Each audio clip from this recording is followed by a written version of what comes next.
ada burung kecil, ada monyet seperti Moby yang suaranya seperti ini. Meh, itu suara kambing, Moby, bukan suara monyet. Suara monyet tuh kayak gini. Mirip, apanya? Mukanya atau suaranya? Mukanya. Jadi selain mendongeng, psikologi anak kita mesti paham juga. Mesti memahami. Tipe belajar anak kita harus tahu. Tipe anak menangkap sebuah informasi kan beda-beda juga. Ada yang nggak suka dengan musik-musik, ada anak yang takut dengan boneka, ada juga anak yang senang dipuji, ada juga anak yang kritis. Tuh, kita harus pelajari itu.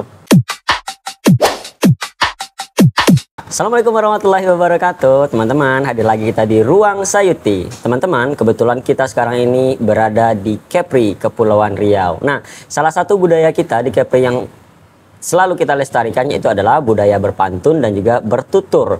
Nah, bersama kita saat ini telah ada seorang pemuda yang ia sangat gemar dengan bertutur atau mendongeng. Nah, kegemaran mendongeng ini telah mengantarkannya untuk bertemu hampir ke seluruh pelosok-pelosok negeri yang ada di Indonesia dan bertemu anak-anak ceria. Siapa dia?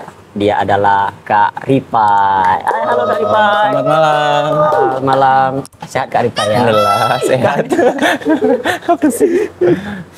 Kak Ripai, kok bisa sih suka dongeng? Awalnya suka dongeng? Oke, awal suka dongeng itu sebenarnya dari lama sih, dari 2014 SMA lah intinya. Suka banget sama tentang anak-anak sebelum mendongeng ya. Intinya karena senang ketika berada di lingkungan anak-anak, ibaratnya kayak ketika berada di lingkungan anak-anak, mengajari mereka sesuatu, melihat mereka tersenyum, ketawa, karena hasil lelucon sederhana saya, jadi kayak semacam menambah kapsul energi untuk saya lah. Makanya hal yang paling dekat dengan anak-anak kan mendongeng, jadi saya berusaha untuk mempelajari dongeng, sehingga bisa menjadi orang yang bisa disenangi oleh anak-anak. Dan awalnya terjun ke dunia dongeng ini sejak kapan? Oke, sebenarnya awal mula mendongeng itu 2018, cuman saat ini benar-benar serius itu baru 13 bulan, baru 1 tahun lalu. 13 bulan, jadi sekarang ini istilahnya dongeng ini udah jadi suatu karirnya Kak Ripai ya? Alhamdulillah udah menjadi satu karir dan ibaratnya mendongeng itu hobi, tapi pendongeng itu profesi. Pendongeng itu jadi profesi. Iya, mungkin nggak ada di KTP kan pendongeng. Nggak ada pekerjaan apa nggak ada. Jadi kan sekarang Kak Ripai ini berkiprahnya di Batam nih. Untuk saat ini alhamdulillah baru 5 bulan juga di Kepulauan Riau, tentunya di Batam. Tapi kalau untuk undangan sendiri kan masih sering mondar-mandir juga kan, Batam ke Sulawesi, Batam ke Jawa, dan Batam ke segala macam lah, tergantung undangan juga. Awalnya ke Batam itu kemarin memang sendiri atau ada agenda pemerintah atau agenda, kabarnya di Kampung Dongeng kan? Oke, benar. Oke, awalnya ke Batam itu karena awalnya kan ngurus program. 45 kota, ada satu produk olahan ikan. Mereka pengen memperkenalkan produk mereka sekaligus dengan edukasi mencegah stunting dengan memakan olahan mereka. Nah, nama produknya nggak bisa saya sebut lah intinya. Iya. Jadi 45 kota serentak se-Indonesia. Kebetulan di Batam itu belum ada yang namanya Kampung Dongeng Kepulauan Riau. Kampung Dongeng kan udah 200 titik di Indonesia. Iya. Jadi belum ada. Saya pun yang berani bilang ke Kampung Dongeng Indonesia di pusat Jakarta. Saya bilang ya udah saya aja yang di Batam. Meskipun nggak ada teman, nggak ada. Kebetulan kegiatannya gede. Jadi kami tuh di Kampung Dongeng sekaligus bisa dongeng, harus bisa IO juga. Ngehandle sebuah acara, melit orang-orang untuk belajar dongeng, melit anak-anak untuk bisa dongeng, dan juga bisa menghandle acara lah. Ibaratnya manajemen acara dan manajemen organisasi harus kami kuasai sebelum jago mendongeng dan MC. Tidak hanya kemampuan mendongeng bercerita saja begitu ya. Alhamdulillah dikirim awalnya cuma 2 minggu, tapi karena saya rasa mendongeng di Batam kemarin kan cuman awalnya 2 minggu, dongengnya itu cuma di 3 sekolah. Saya rasa masih kurang. Habis itu saya ngisi undangan di Sulawesi, balik dari Sulawesi saya kembali ke Batam, dan sekarang mulai insya Allah menetaplah di Batam sampai 2 tahun ke depan lah. Rencana sampai 2 tahun ke depan. Suka dukanya mendongeng ini apa sih Kak Ripai? Kalau suka dukanya itu kalau apa ya? Sebenarnya sukanya banyak banget. Dukanya yang saya rasa juga belum ada sih saat ini. Lebih ke sukanya ketika lelucon sederhana saya, lelucon receh baik. Iya. Versi saya rasa kok cepet banget anak-anak tersenyum. Kayak ketika saya berpikir ternyata bahagia sederhana kan, kayak hanya sekadar lelucon. Saya mempercayai bahwa berbahagialah seperti anak-anak. Dan hanya dengan lelucon kecil mereka pun mampu berbahagia. Coba orang dewasa mempelajari hal itu. Kayak mungkin kita nggak ada lagi orang yang butuh psikolog, nggak butuh lagi psikiater kan. Iya. Nggak ada lagi yang mental illness, nggak ada lagi kan. Jadi tertawanya Kecerdana gitu, anak-anak cerianya itu tulus ya Kak Ripa ya, tulus, kadang tanpa sebab, kadang dengan hal-hal sederhana mereka udah ketawa. Tapi pernah nggak sih Kak Ripa ada tantangan ketika Kak Ripa itu bercerita depan anak-anak tapi tanggapannya tuh biasa aja gitu? Oh itu Pernah sering. ada? Itu sering banget. Kadang juga ada yang bilang so asik. Saya rasakan, oke, anak kan berbeda-beda kan. Tipe belajar anak kan berbeda-beda. Ada si otak limbik, otak reptil, neurocortex. Ada yang anak kinestetik, visual, auditory. Itu kan beda-beda. Kita nggak mungkin bisa menyamakan anak-anak dengan perspektif mereka. Mereka harus menyukai apa yang kita suguhkan. Nggak bisa. Tapi yang penting adalah ketika anaknya itu nggak suka, ketika misalnya ada satu anak, ketika saya dongeng sering banget, so asik gitu kan. Saya rasa nggak apa-apa, kamu bisa nggak kayak kakak di depan, datengin dia, samperin dia. Saya rasa bisa nggak, kalau gitu kita hargain orang ya, gitu. Dia pun mulai mendengarkan cerita saya, mulai duduk rapi karena mungkin bukan berkat sih, kayak karena merasa saya telah melakukan sebuah pendekatan khusus untuk dia. Jadi selain mendongeng psikologi anak kita mesti paham juga. Masih memahami tipe belajar anak kita harus tahu. Tipe anak menangkap sebuah informasi kan beda-beda juga. Ada yang nggak suka dengan musik-musik, ada anak yang takut dengan boneka, ada juga anak yang senang dipuji, ada juga anak yang kritis. Itu kita harus pelajari itu. Nah, kalau di public speaking atau di seminar-seminar kita lihat itu Kak Ripai ketika audiens itu jenuh, kita kan punya icebreaker lah gitu ya. Di dalam dongeng sendiri ada juga nggak gitu? Ada gitu. Di dongeng-dongeng kan banyak kayak mulai dari pembuka, isi sama penutup itu harus ada icebreakingnya. Juga icebreakernya lah. Contohnya gimana? Contohnya kalau anak udah mulai nggak fokus, cara bikin mereka fokus, coba lomba duduk paling rapi. Itu untuk menarik mereka untuk duduk rapi. Siapa yang anak hebat duduk rapi? Gitu. Itu bangkitkan mood mereka ya? Bukan kayak gini. Siapa yang mau dapat hadiah duduk rapi? Itu sebuah kebohongan dan itu sebuah apakah membuat mereka mental berharap orientasi hadiah itu kan? Materi ya? Ya, jadi kayak bilang aja siapa yang mau dengar cerita duduk rapi, terus mulailah masuk icebreaking kayak hal-hal kecil aja yang kinestetik kan. Angkat tangan kananmu, tangan kirimu, dua-duanya goyang-goyang, pegang kepala, pegang pundaknya, pegang hidungnya, pegang kepala, pegang perutnya, tapi kita pegang kepala, mereka ngikut. Padahal yang kita bilang kan pegang perut. Nah, disitulah masuk lagi edukasi. Kok ngikutin yang salah sih? Yang salah boleh diikutin nggak? Masukin lagi selipan-selipan moral. Gitu. Padahal niatnya cuma menarik perhatian mereka kan. Tapi kayak boleh nggak ngikutin yang salah? Kayak nggak boleh kayak gitu. Biasa yang ngajak kita berbuat salah siapa? Setan kayak gitu kan. Mereka udah. Jadi setiap dongeng itu pun ada moral story yang diselipkan. Ada moral. Nggak hanya kita menyampaikan cerita dari awal runut sampai akhir. Nggak, harus ada pesan-pesan moral yang kita sampaikan. Misalnya seperti saya biasa mendongengkan temanya tentang pembulian. Tapi kadang saya selipkan edukasi tentang agama, edukasi tentang cara sikat gigi yang benar gimana. Misalnya tokonya ini ada satu toko namanya Riola. Rio baru bangun dari tidurnya, segala macam. Kemudian dia sikat gigi. Ayo teman-teman kita praktek sikat gigi gimana? Teman-teman pasti kan beras gini kan, sikat giginya kayak gini. Kita ajarin yang benar gimana, naik turun kayak gitu. Sebenarnya misi dongengnya kan cuma tentang pembulian, tapi banyak hal yang bisa kita selipin melalui dari situ edukasi edukasi gitu. Kesehatan, agama, sosial itu bisa kita bawakan dalam satu story. Dari satu story dongeng itu ya.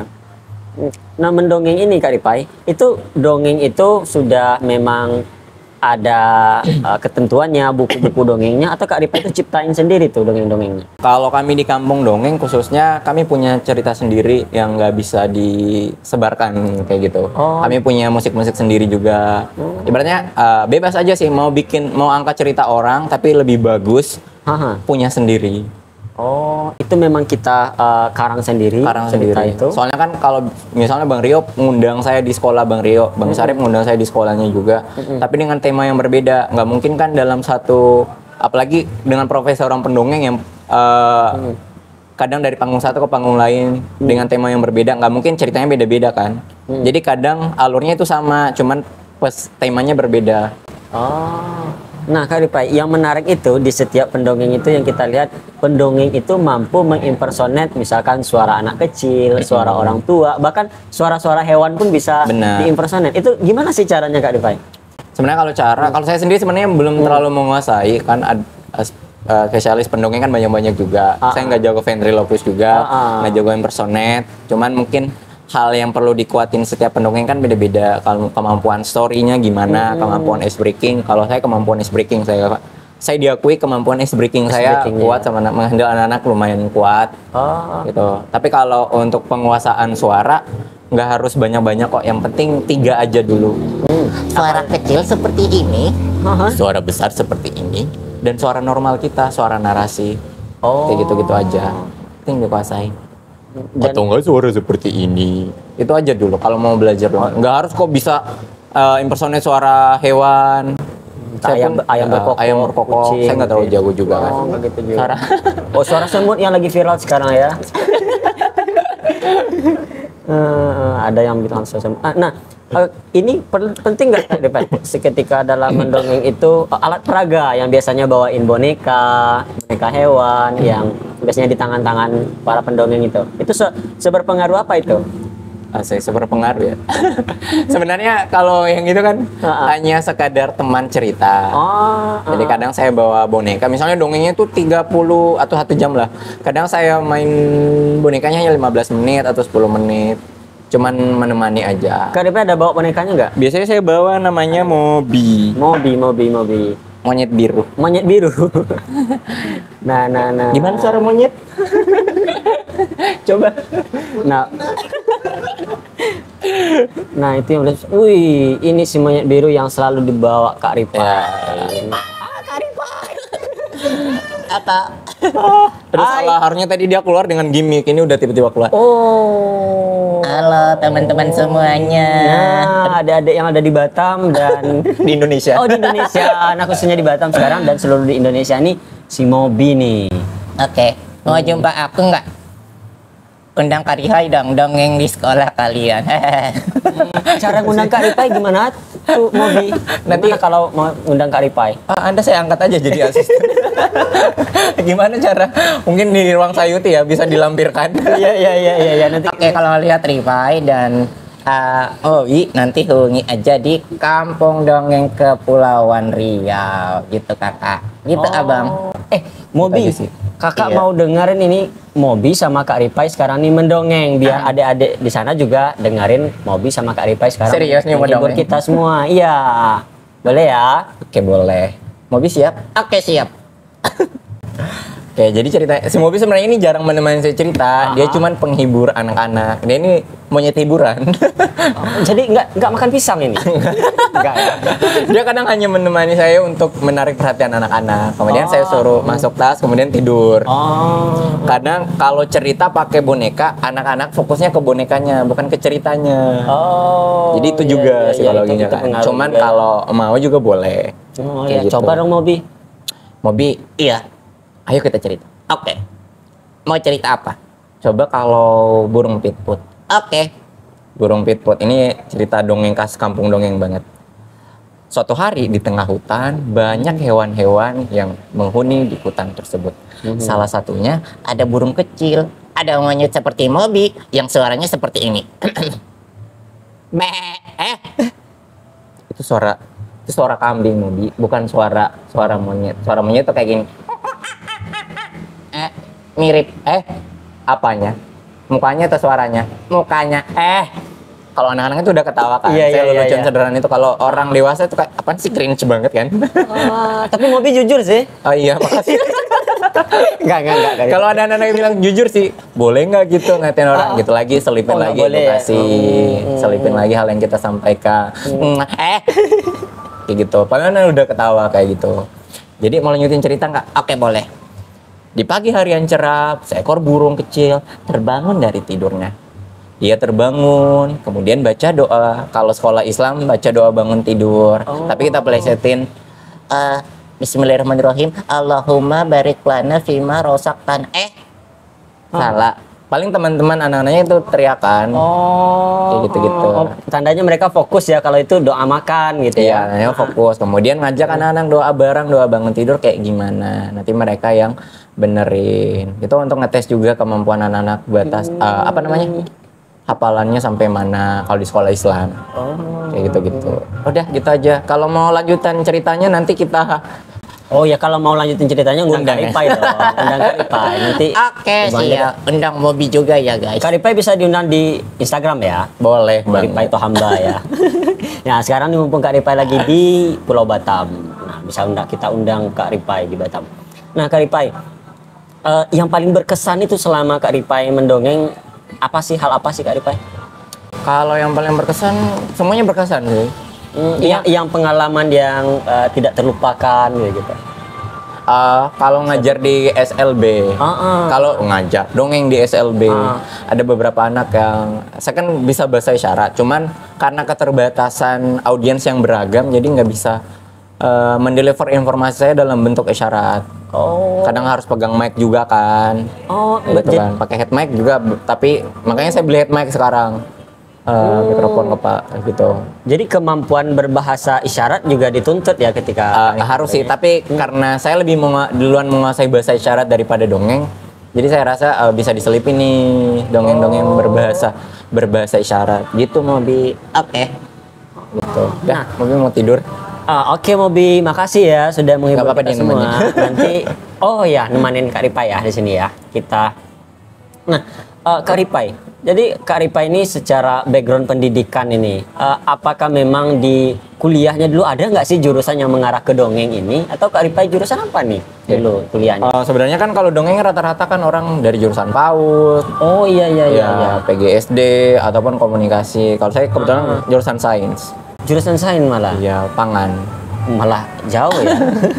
Tapi alhamdulillah ilmu saya sampai sekarang selalu saya masukin di dalam selipin di dalam dongeng-dongeng saya. Misalnya kan saya pangan. Iya. Misalnya kalau edukasi tentang boleh nggak sih anak-anak mengkonsumsi gula per hari itu berapa? Jadi saya ingetin anak-anak konsumsi gula per hari anak-anak itu 25 gram, kalau orang dewasa 50 gram kayak gitu-gitu, tapi dalam bentuk storyline cerita. Udah, Mobi masuk tas dulu ya. Dadah. Nah, teman-teman, Kak Ripai ini kabarnya juga pernah menempuh pendidikannya di Australia, Kak Ripai ya. Bahas yang ke situ.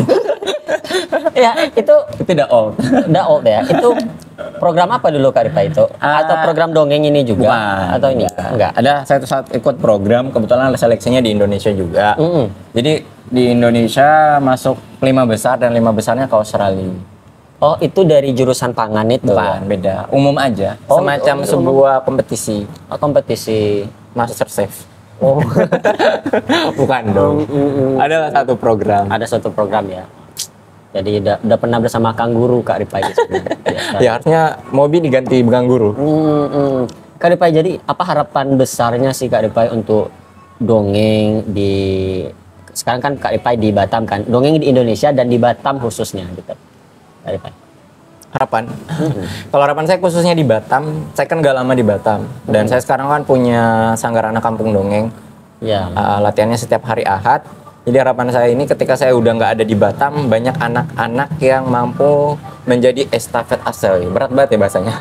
Menjadi estafet dongeng, karena dongeng kan bagian dari kemampuan literasi tingkat lanjut. Oh. Jadi manusia itu nggak hanya bisa pandai menulis dan membaca, itu kan literasi dasar.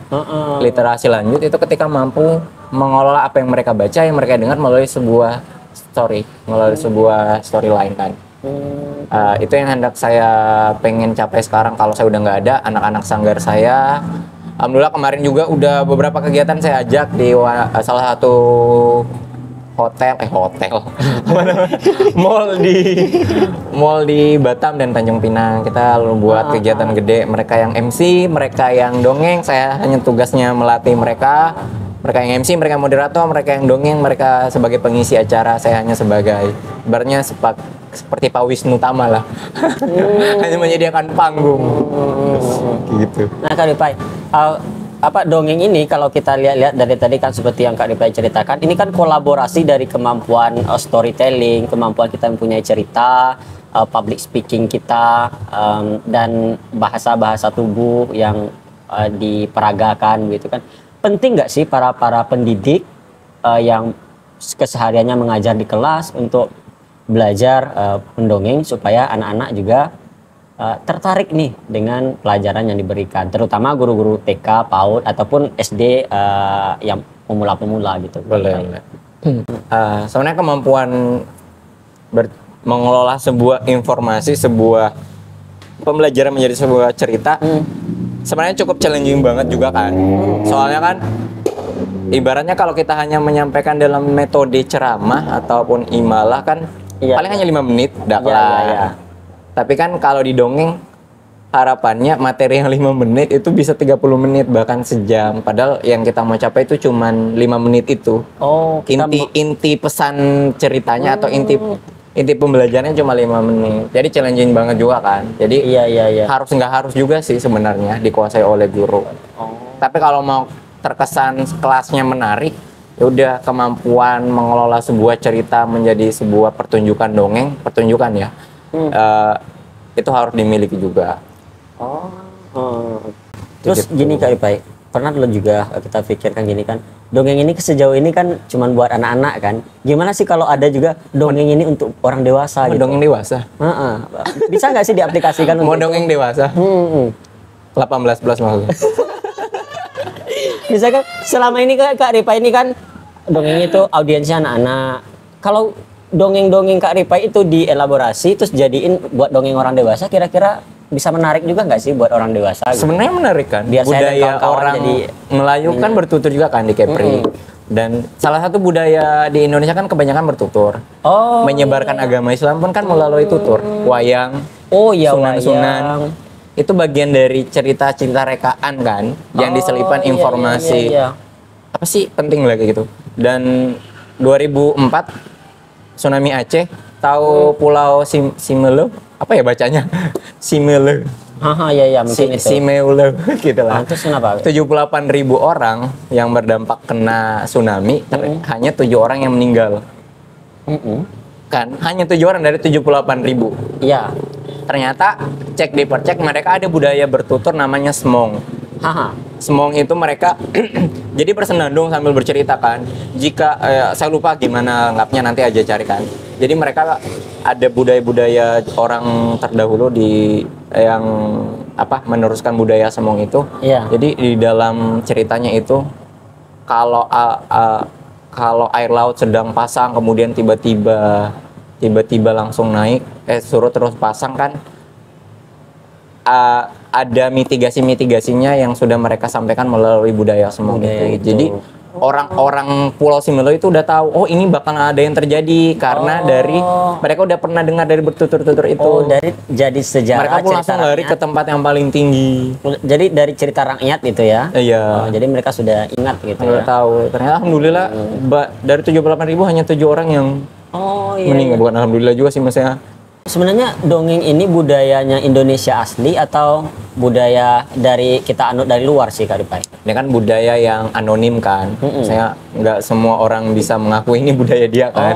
Iya. Tapi kalau di Kepri sendiri kan bertutur emang budaya orang sini kan. Karena kita lihat juga beberapa tradisi-tradisi daerah kita itu juga mempunyai tradisi mendongeng ini, seperti yang tadi Kak Ripai bilangin itu wayang kan. Nah di Sumatera Barat itu Kak Ripai ada juga namanya tradisi Kaba namanya. Itu ada sekarang ini masih dilestarikan seni budaya Randai, di mana itu menceritakan cerita-cerita kerajaan, cerita-cerita yang mempunyai moral story juga. Itu masih sekarang ini masih selalu dibudayakan gitu di Sumatera Barat. Dan juga ada namanya rabab. Mungkin Kak Ripai pernah lihat juga ada rabab itu ketika ada seseorang yang menggesek seperti biola. Nah dengan biola yang sedang dibunyikan itu, digesekkan itu dia bernyanyi. Nyanyinya itu adalah cerita perjalanan hidup seseorang gitu. Nah itu mungkin juga termasuk dari dongeng itu ya, cuman dengan pengaplikasian. Iya menarik, iya benar. Kemampuan bertutur mengurai sebuah cerita. Sebenarnya kan dongeng kan balik lagi apakah cocok untuk orang dewasa? Sebenarnya cocok aja. Hanya mungkin pembawaannya aja agak sedikit berbeda. Kalau dongeng panggung yang biasa saya bawakan kan kebanyakan untuk anak-anak kan. Iya, iya, iya. Kalau ke orang dewasa mungkin seperti kita ngobrol seperti ini kan. Kayak gitu. Ya lebih ke pembawaannya aja berbeda. Gitu. Sebenarnya mirip aja kalau kita sedang nonton vlog. Nah, Kak Ripai, punya pengalaman sedikit juga. Kalau kami itu kan, saya itu juga waktu kecil juga sering didongengin waktu pas mau tidur. Kami juga budaya-budaya di kampung itu kan, memang sebelum tidur itu kita didongengkan cerita kancil dan beberapa cerita-cerita lainnya. Bahkan Kak Ripai, di Sumatera Barat itu, saya masih merasakan budaya tidur di surau. Nah, Sore itu, masjid. iya, tidur di surau atau masjid begitu. Jadi kami yang sudah hampir-hampir balik dan yang sudah balik itu tidurnya di surau kan. Nah, di situ saya juga pernah hampir tiap malam saya itu mendongeng di sana. Teman-teman saya yang sudah seumur-umuran, bahkan yang abang-abangan yang sudah besar-besar itu saya dituntut untuk mendongeng, disuruh mendongeng pada waktu itu. Dan tapi sekarang karena sudah nggak diaplikasikan ya, saya udah lupa juga dongeng itu apa. Ya pokoknya tradisi mendongeng ini memang di seluruh daerah lah kayaknya. Sebenarnya balik lagi kan, manfaat dongeng kan tuh banyak juga. Kalau dari yang kita sebutin tadi kan, sebenarnya dongeng itu sebagai pengurai sebuah masalah menjadi lebih sederhana. Teknik menyampaikan informasi tanpa menggurui lah. Kalau menurut saya di anak-anak itu, teknik menyampaikan sebuah informasi, mengajarkan sesuatu tanpa menggurui. Jadi anak-anak dibikin bahagia dulu melalui lelucon-lelucon sederhana, kemudian barulah diisi dengan informasi penting yang sekiranya berguna menjadi bekal untuk mereka. Karena kalau menurut saya nih Bang Rio, anak usia dini tuh nggak perlu pintar, Ya, bahagia dulu. bahagiakan dulu. Bahagia dulu lalu pintar. Urusan pintar belakangan lah. Yang penting mereka bahagia aja dulu. Dan pintar itu tidak diukur juga dengan kemampuan menulis kan, menulis, membaca kan. Iya, mungkin dia di kemampuan lain. Intinya anak-anak usia dini tuh nggak perlu mereka bisa ngehitung dulu, nggak harus juga. Ada waktunya kok. Pernah Yang penting mereka bahagia dulu. Pernah dengar juga itu Kak Ripai, kalau orang-orang di Jepang itu sekolahnya, bahkan anak-anak itu ketika mereka sudah masuk SD, barulah mereka belajar bagaimana membaca dan menulis. Benar. Sedangkan anak-anak kita yang di Indonesia sebelum dia masuk SD, bahkan TK pun mereka udah bisa baca dan menulis ya. Ini di mana kekurang kelebihannya? Sebenarnya balik lagi kan, kurikulum kita kan kadang nggak berkesinambungan kurikulum PAUD sama kurikulum SD. Di PAUD kan sebenarnya nggak diajarin baca dan menulis. Tapi ketika mereka masuk di kelas 1, tesnya itu harus bisa baca dan tulis. Kan nggak berkesinambungan kan. Kayak nggak nyambung gini. Jadi nggak mau guru-guru PAUD ini yang menjadi guru TK PAUD ini yang menjadi sasaran, harus bisa ngajarin mereka baca. Tapi sebenarnya untuk orang tua nih, jangan terlalu berambisi untuk anaknya bisa baca dulu lah. Kalau belum masuk SD, santai aja, ada waktunya. Intinya anak bahagia dulu ketika disuguhkan cerita, buatin mereka dulu bahagia. Karena dari rasa bahagia itu timbullah rasa kecintaan. Sebenarnya anaknya itu nggak suka buku, kita cekokin, nih baca buku nih, tapi nggak dikawanin untuk diceritakan. Dimulailah dengan cerita-cerita sederhana yang mampu meningkatkan bonding orang tua dan anak, mampu meningkatkan bonding guru dan siswa. Kayaknya di dongeng ini juga ada ilmu parenting yang diajarkan ya. Harus. Harus ya. Di kampung dongeng pun saya belajar itu kan. Jadi bakal ada nih nanti Kak Ripai Kampung Dongeng Batam. Kepri udah ada. Kepri udah ada. Semenjak Kak Ripai datang ke sini atau Sejak saya ada. Jadi beliau ini juga founder Kampung Dongeng Kepri. Kak Ripai, closing statement untuk teman-teman adik-adik kita yang nonton Kak Ripai di Ruang Sayuti ataupun teman-teman kita yang biasanya nonton di sini. Oke. Sebenarnya dongeng ini bukan hanya sekadar kita menyampaikan sebuah pesan moral. Bagi orang tua manfaatnya juga banyak kan. Cara orang tua membangun bonding dan anak, cara anak biar bisa lebih akrab dengan orang tua, yaitu mulailah dibacakan sebuah cerita, mulailah banyak bertanya kepada anak. Ibaratnya cerita aja dulu lah sama anak, karena kedepannya akan membangun bonding sama anak. Entah dia ketika udah masuk di usia 7 tahun kedua, 7 tahun ketiga. Ini agak panjang ya. Iya, silakan. Ini time for you. Ibaratnya kayak dongeng ini bukan hanya sekedar cerita yang hanya penuh pesan moral, Tapi luar dari itu, bisa mampu meningkatkan kognisi sosial anak juga ketika mendengarnya, mampu meningkatkan bonding antara orang tua dan anak, mampu membuat anak bisa lebih percaya diri dan imajinasi. Karena imajinasi ini kan modalitas kecerdasan kan imajinasi. Iya, iya. Boleh lihat jam tangan Bang Rio sama mic kita ini sama pesawat terbang dengan HP kita yang bisa sekarang video call. Itu kan hasil imajinasi orang-orang terdahulu. Coba nggak ada orang yang berimajinasi, bagaimana kita bisa terbang seperti burung? Mungkin nggak ada pesawat sekarang. Imajinasi itu luar biasa kan? Dampak imajinasi sama di dongeng. Di dongeng kita dipaksa lah, bahasa kasar, dipaksa untuk berimajinasi. Kayak gitu. Sama, bacakanlah anak cerita. Kali aja mungkin mulai dari hanya secerita sederhana, kali aja mereka berimajinasi menjadi presiden, bahkan mereka belajar hal-hal yang bagaimana cara menjadi presiden, hingga akhirnya kedepannya mereka bisa menjadi orang yang seperti mereka inginkan di masa kecil. Kayak gitu. Bahkan saya dulu pengen banget jadi pendongeng emang dari kecil. Karena ayah saya kalau mau tidur itu dia ceritakan menu cerita seperti menu makanan. Jadi menu makan, mau menu mana nih? Ayah pengen yang ini. Karena kehabisan ide, ayah saya bikin sendiri ceritanya. Kehabisan buku cerita. Jadi makanya saya akrab banget dengan ayah saya kan, bapak saya. Kayak gitu-gitu. Jadi saya rasa alhamdulillah mampu meningkatkan kognisi sosial anak. Jadi mulailah membacakan anak buku jika penutup ya. Iya, iya, silakan. Dari Albert Einstein, jika ingin anakmu cerdas maka bacakanlah buku cerita. Jika ingin anakmu lebih cerdas maka bacakanlah buku cerita. Itu dari Albert Einstein sih, bukan dari saya. Banyak ya kalau statement ini mau dia serius gitu. Saya minum dulu ya. Sila. Kalau gitu saya juga minum dulu. Dari hostnya ada closing statement juga. Ini mau di closing lagi nggak statementnya nih? Kak Ripai mau nanya dong. Boleh, kita lempar Boleh. dari penonton dulu. Ripai kalau kemana-mana kok pakai kopi terus? Oh ini, oke, pertanyaan yang bagus ya dan sangat tidak berfaedah. Sebenarnya lebih ke ciri khas aja sih. Sama kayak panggilan Kak kan. Kalau di sini kan Kak itu untuk perempuan sebenarnya. Personal branding lah ini Ya, pengen punya call ID sendiri, Kak Ripai. Kak Ripai. Kayak gitu sih. Oke, Kak Ripai. Jadi pakai topi ini bagian ciri khas juga. Lebih ke nyaman aja. Soalnya kalau buka kan rambut agak panjang kan. Untuk menutupi jenong saya juga kayak. Pakai topi itu tanda kita juga cowok. Kalau pakai jilbab, cewek dong. Wah, sebuah informasi yang tidak penting. Oke teman-teman, itu yang kita kulik dari seorang Kak Ripai yang biasanya sudah melalang buana di paut-paut, di tempat-tempat apa lagi Kak Ripai? Buana Mart. Buana Mart. Dan juga tempat yang dimana ada anak-anak pekan ceria. Nah itu kita akan temuin Kak Ripai di sana. Di mana ada keramaian anak-anak, di situ ada Kak Ripai. Nggak susah cari Kak Ripai ini. Oke teman-teman, makasih Kak Ripai atas waktunya Kak Ripai. Samida. Assalamualaikum warahmatullahi wabarakatuh.